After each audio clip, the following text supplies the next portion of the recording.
Good morning, everybody. I meant to actually make this last night. I posted in a community post that I was more than likely going to make 2 YouTube videos. I was feeling extra jacked and stacked yesterday, but Netflix, particularly this anime called Bastard, came into play. It's a heavy metal dark fantasy. It's if I had to describe it, it's like if Man of War, like Man of War the band, Rick the Stick, maybe you heard one of the songs from him. It's like if that band and like all of their songs were an anime, if I had to describe it. Complete with the big, beautiful, muscle-bound guy that sleeps with every woman and incinerates demons and does chatty stuff. So for people that click off as soon as I start talking about anime, this anime might be for you. We're gonna get right into the Q&A. Starting with the most upvoted question in the community post. How would you program overhead press as a main movement? Would there be any differences between that and bench training? So that's a good question, bro. I had to sit back and think about it for a little bit. So first I'll answer what, in my opinion, effective bench training is, right? So you have enough of just the regular quality bench work or some very close variation of it to sustain your ability to be able to bench press effectively, right? So to have the skill of leg drive, how to, do all the things that come into play with a good arch, setting into your upper back, good scapular mechanics, all that jazz, right? So you have enough to fulfill that. That's gonna be different for everybody in terms of how many sets, but first piece of the pie is enough quality bench work. Next is one direct accessory that feeds into that first movement. So for me, that'll be something like a camber bar bench press or weighted dips, or it could be for you dumbbell bench press, whatever the case may be. Then you have your tricep work. For me, I maximize tricep work. I didn't always used to be able to do that. A little tidbit that I talked about in my self-coaching video was priming your elbows for a few weeks with band work and everything. I'll link that in the description. Check out that timestamp. It tells you exactly how to implement tricep work if you're someone that traditionally can't, because when you do, it hurts your elbows. I could never do direct tricep work if I was doing a lot of bench pressing personally until I started doing that. And now I do barbell skull crushers. That's the most invasive tricep movement that you can do. And my elbows are fine. But those 3 things are what constitutes good bench press training. Now, good overhead press training, much the same, is going to incorporate similar elements because it's still a press, you know what I mean? So the only difference, in my opinion, would be you would have the main overhead press, and then instead of your main accessory being another overhead press, it would be like a close grip bench pressing variation. It's because, and there's a lot of Giga brain science that comes into play with this, but your shoulders go through a lot more active range of motion on close grip bench presses typically. So it makes it a lot better of an accessory for overhead press than a wider grip bench press would. You could ask any person with an exotically large overhead press, and I'm talking 260 pounds or more. Some people upwards of 300, 350 pounds. When you get into that territory, they'll tell you hey, look, man, close grip bench press is probably the best overhead press accessory. In that regard, I feel like that would be the only arena where it would, the only area where it would differ. Now, something else that I want to speak on, since we're doing the less questions, deeper responses thing, let's tackle this from another aspect, from another standpoint. Let's talk about the lighter fellas. You're on the shorter side, less absolute body weight, so say 5'5" and below, right? You still want a big bench press, you still want a big overhead press. Start to think about, I like to call them compensatory strategies, and that's just a Giga brain way of saying you do things to change your body mechanics for you to be able to lift more load. So for a bench press, for example, that would be widening your grip out and then using a big ass arch. If you want to get the biggest bench press possible and you are someone on the shorter side and you weigh 140 pounds, so let's just say you're 5'3" and you might weigh 140 pounds, for you, that's a lot of weight on your frame, you know what I mean? And it's just not as simple as, well, eat more, do more bench pressing volume like it would be for someone that is, you know, of average or above average height. Start to look into arching more, widening your grip, becoming more of a technician. Much the same with overhead press, something that you can do if all you're concerned with is getting the ability to press weight overhead. You can start looking at doing, like, you know, split jerks and push presses. Listen, guys, the amount of weight that you can push press, or even like split jerk, especially split jerk, I might be using the wrong fucking name, but it's that Olympic weightlifting shit when you fucking, and then your legs go out. I'm not a weightlifter. I don't know the term for it, but the loads that you can push with movements like that, and I didn't know the name for it, so I don't have the most experience with that particular motion. But for push pressing, for example, Joey Satsmary, very strong guy, strong man, big overhead press. I think his best overhead press was 300. He push pressed 315 for 3 sets of 10. You know, that's the difference between a proficient push press and then like a strict press, right? So if all you're concerned with is increasing the amount of weight that you can push overhead, start looking to optimizing that push press. You know, if you're that guy where it's not as simple for you to add weight to like a more, I call it muscle bound variation. So like a Larson press or a strict standing press or barbell row or a front squat or something like that. Start looking into becoming more of a technician. So that's my advice for you fellas. All right, so that one was pretty in-depth, but that's what we do with these Q&As nowadays. We're in-depth answers. Next question is from BQ. Mr. Bicep, I like to call him because he's super jacked and he has a horse neck. He asks, can deloads be prolonged for longer periods of time on an 8 to 9 day training split since you have more rest? Absolutely, and I could talk about some personal experience with that. Before I personally started implementing what I call like the 8 to 9 day training week, weeks aren't longer than 7 days. Unless you train like I do, and then you just decide that weeks are 9 days instead of 7.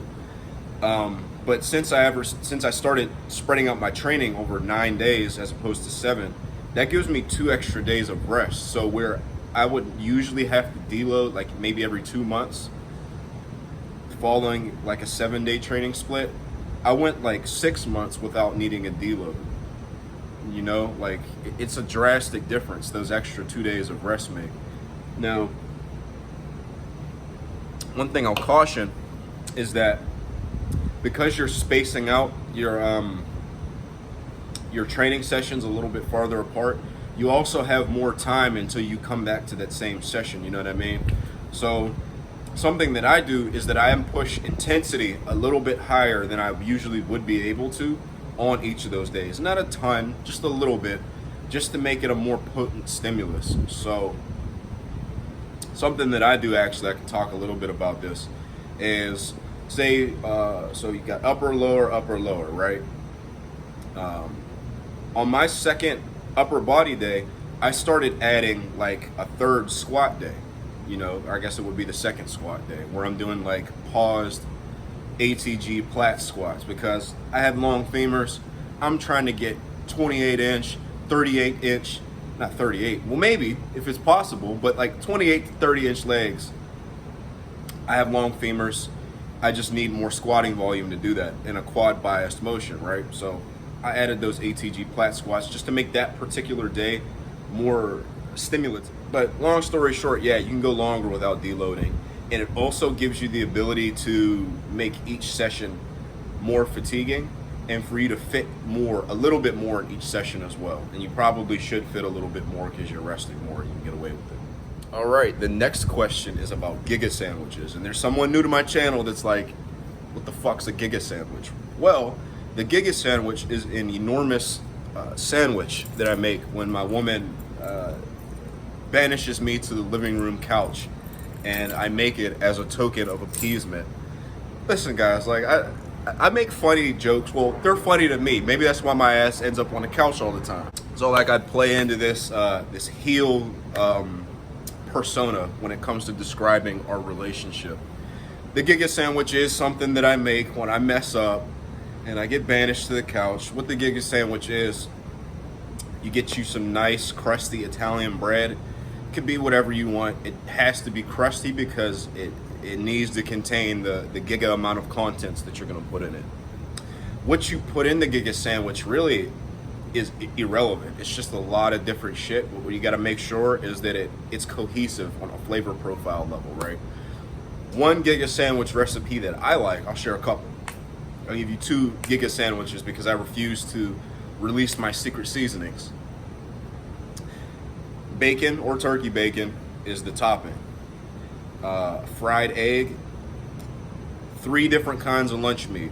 She likes spicy buffalo chicken, roast beef, and turkey. You fry all the meats separately, get them nice and crispy and hot, set those aside. Fry both sides of the crusty Italian bread that I told y'all to get in like a garlic butter mixture. Optionally, you could also throw that shit in the oven with some fucking cheese sprinkled on top, like on the outside of it, and make it into garlic toast and have that be the sandwich bread. She really likes that. I had to make that one when I'm not gonna share what I did, but my ass was on the couch for a little bit.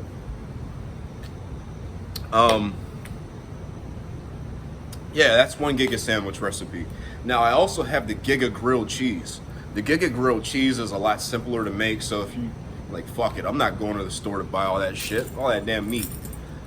Just get you 3 different kinds of cheese, the nice crusty Italian bread and butter. Make you a nice big cheesy grilled cheese sandwich. I made one of those for myself the other day. So there you go, just the Giga sandwich. Next question is a good one that I'm going to address from a different angle than you were probably looking for, but all the same, I'm gonna help you out. I'm managing a lot of stress from studying and working. I basically only have 2 days or 3 days to train. What do I do? And all those days are consecutive. So I like to approach questions and concerns like this from the avenue of addressing nonverbal communication and then offering a few pieces of food for thought to see if this is absolutely the only scenario that we can work in. So like, for example, someone might come to me saying that, and this is very common with people that are overweight, like severely overweight, they'll present you with scenarios where, in their eyes, they are very limited in what they can do until you challenge them. You're like, okay, is that really the only time of week that you can train? Or if you did this, this, and this, would you be able to do that? Much the same, I would look at optimizing your scheduling first, because if you can make it so that you can train even for 30 minutes one time during the week before the weekend, it would make for a lot more productive training, because then you could use one of those days on the weekend for rest and relaxation and then just train the other 2. So like, you could rest on Friday, go out with your friends, and then train on the weekend. I would plan your day out. If you have a smartphone, there's usually an app built in your phone that lets you do that. You block out hours. Okay, this time I'm in class, this time I'm studying, this time I'm in work, and then just optimize those time blocks, like specifically your studying one. So is the way that you're studying most efficient? Like, I don't know how you study, but for me personally, I've found that if I'm just like reading, I could get lost in just reading and not really retain anything from it. But if I'm using flashcards to like quiz myself on things that are covered within the material, I study so much more efficiently. So I could just run through flashcards continuously for 30 minutes and get more out of that than 2 hours of reading, genuinely. Because it's like, the way I think of it is, I'm quizzing myself over and over and over and over and over again until categorically I know this shit. Maybe try that out. That might free up like an hour and a half in your schedule to where like you could then take 30 minutes to relax, recalibrate, and then an hour to train, right? So you might have to spend 15 minutes of that driving to the gym and then 15 minutes back. So you get 30 minutes to train. You run through a really quick and efficient warm-up scheme. It's like a full body warm-up. So let's just say you choose to take that day and train your upper body. You get right on the bench or right in whatever the fuck you're doing. Warm up with the bar, lots of reps, get a nice sweat going. The idea is to just get warm as quickly as possible. Move right into a plate per side. Throw on a quarter, throw on the next plate. Like, you don't need to rest in between these warm-ups because you're just doing a rep or two. Once you get to your final warm-up weight, you rest for like maybe a minute, and then you get to work. So you do a couple sets of bench press, a couple sets of back, superset those two, and then some triceps and core. You know, then you just did like the bare minimum that you need to get in and get a good bench press session in. Then on the weekend, since you have more availability in your schedule that day, you could do like your lower body session and then maybe include some upper body there if you want to, and then your third day for whatever you want.